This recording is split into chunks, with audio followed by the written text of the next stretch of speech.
does Unido contribute to the water scarcity solutions in today's world?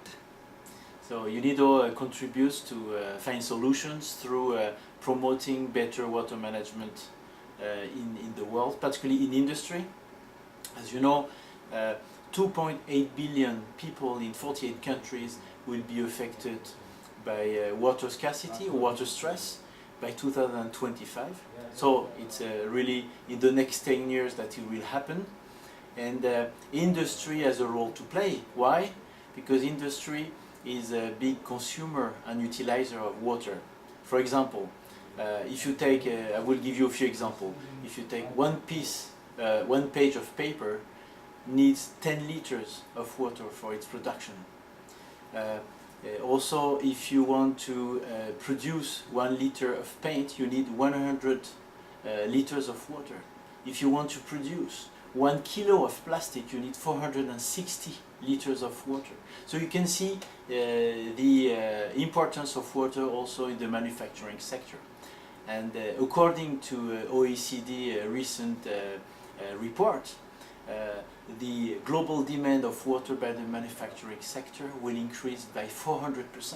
So you can see the scale of the need for action. That's why Unido, as the United Nations Industrial Development Organization, we have the mandate within the United Nations to help solve these problems.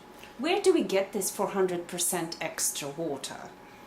That's the problem, that we need to make sure that every drop of water we use, we can also give it back in a clean way to the environment. And also ensure that the water we give back is not polluted. So we need really to also prevent the discharge of industrial effluent to rivers, to the sea, to any place in the environment where it can create a very negative footprint in the future. How does Unido project affect the market, the water market itself, and do you offer any specific business models to businesses? The fact is that the market doesn't spontaneously respond to some of the critical issues in the world, whether you take climate change, whether you take water scarcity, or whether you talk about unemployment. So you need some, I would say, complementary action to make sure that the market goes the right direction. What do we do and how it can affect the water market? That we mobilize governments and industry to better use and to manage better water. And through this, decreasing the stress on water, we will make sure that water will still be available for the variety of users that you have in a certain geographical location. How we do that, and does it distort the market? What we do, we try to work with the front runners.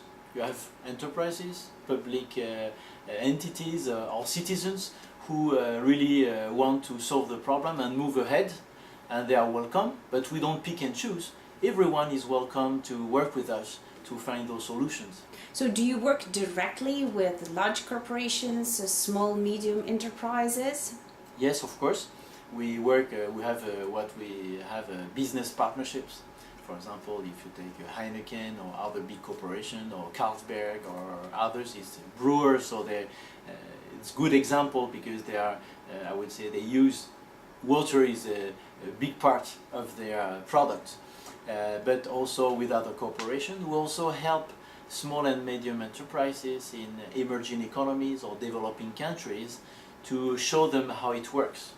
And I can give you also examples of the impact on their businesses. They do it because it makes business sense. But you know, many companies, even in Europe, don't know sometimes that there are solutions, technical solutions, that can help them improve their business because they will reduce their costs. And if you accompany them in this process, they will immediately embark and become also front runners themselves. What kind of solutions? Is it a business model? Is it consulting? Is it cooperation with you? Can you name a few? Yes, of course. In general, we are an intergovernmental organization, so we work with governments, but also we reach industry in those countries. What we do is that we promote demonstration. So through projects of technical assistance nature, so it's a transfer of best environmentally sound technologies, also environmental practices that improve the water management. We go to companies, we show them how they can manage better their water.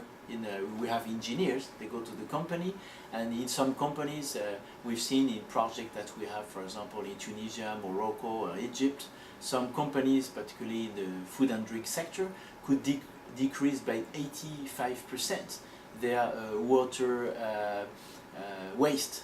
And that's amazing because we could show through several projects. We accompanied 40 companies in those three countries, I explained, and that within 6 months they had a return on investment for 53% of the companies, and for 80% of the companies was below 1.5 years that they had a return on investment. So it makes business sense. Very quickly they see the result in their accounts. So that's the way we do for companies, but then we use this also to then scale up together with industry associations or chambers of commerce, so that they diffuse this knowledge to all their members. But also we then work at the level of the government, because then we need also regulations, we need also incentives, because if you want some to go the right direction, you also to give incentives to them, and also maybe also push a bit the others to also try to move the right direction. What is the business model in your water project? Yes, so first of all we have a strategy to work with businesses. We are very interested in working with businesses. Why?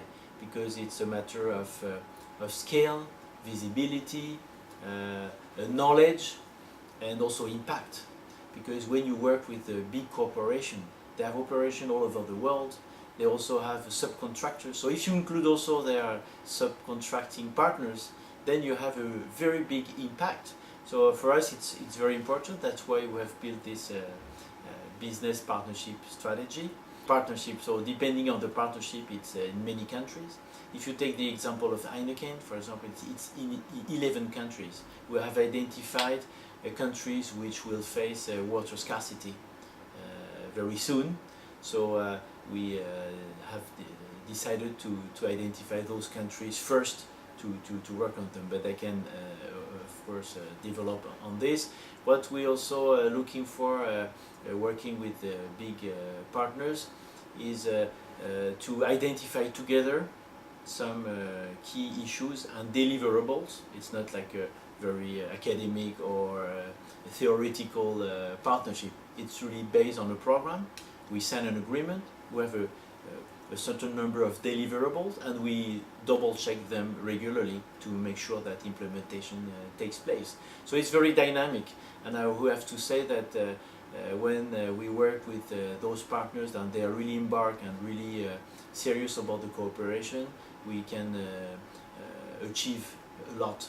We also have developed also with the private sector methodology to help them completely address all along their value chains those sustainability issues. We call it REAP, Responsible Entrepreneurship Achievement Program, and it has been validated also by the Consumer Goods Forum. This Consumer Goods Forum brings together the major retailers in the world, and they have recognized this methodology as very valid for their operations. So it means that they can really ensure that all along their value chain environmental and social norms are completely compliant. So those large retailers are mainly European, North American retailers, and they work with SMEs in Europe and in countries in Africa, Asia, Latin America. and pretty much everywhere else. Is that so? Yes, exactly. You know, you have the Metro Group or Carrefour or Walmart or Aeon.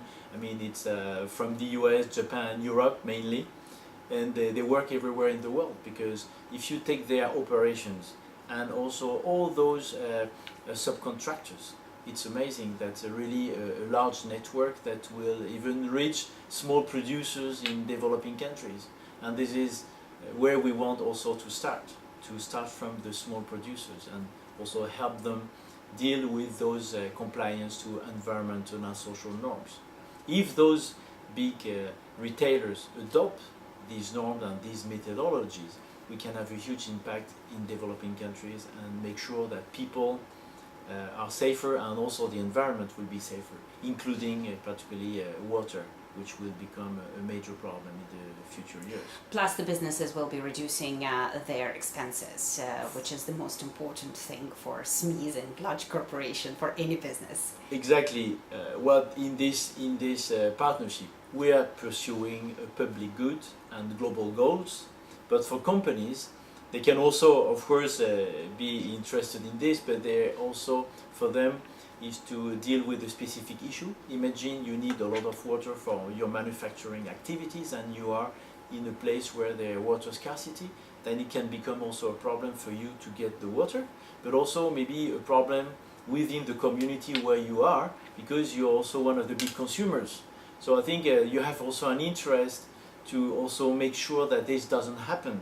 And so it's very important to build a partnership with the local community. Also, it's a matter also of relationship with your consumers and also with the community where you are. But also because you can decrease your costs. Yes. You know, with the companies, if they really take care of the water consumption and the way they use water, for example, I told you in some companies it was 80%. You know, 80% of better management of water that was not wasted. So I think it makes sense, because if you do that at an industrial level and globally, you can imagine the impact that it can have. So I think businesses, they win in several ways through their own business model. This is what we want. We don't want only communication in our partnership. We want them to include this in their processes. So they will gain. They will be more efficient, they will connect with society, they will have better, will address also an issue of in the future having access to a raw material, because water is also a raw material, and doing this they also will improve their image, so, and branding, so that's also a good thing. And why do they partner also with the UN? Because in a way we also give the fact that we improve their image and branding, providing the image of working for a public good.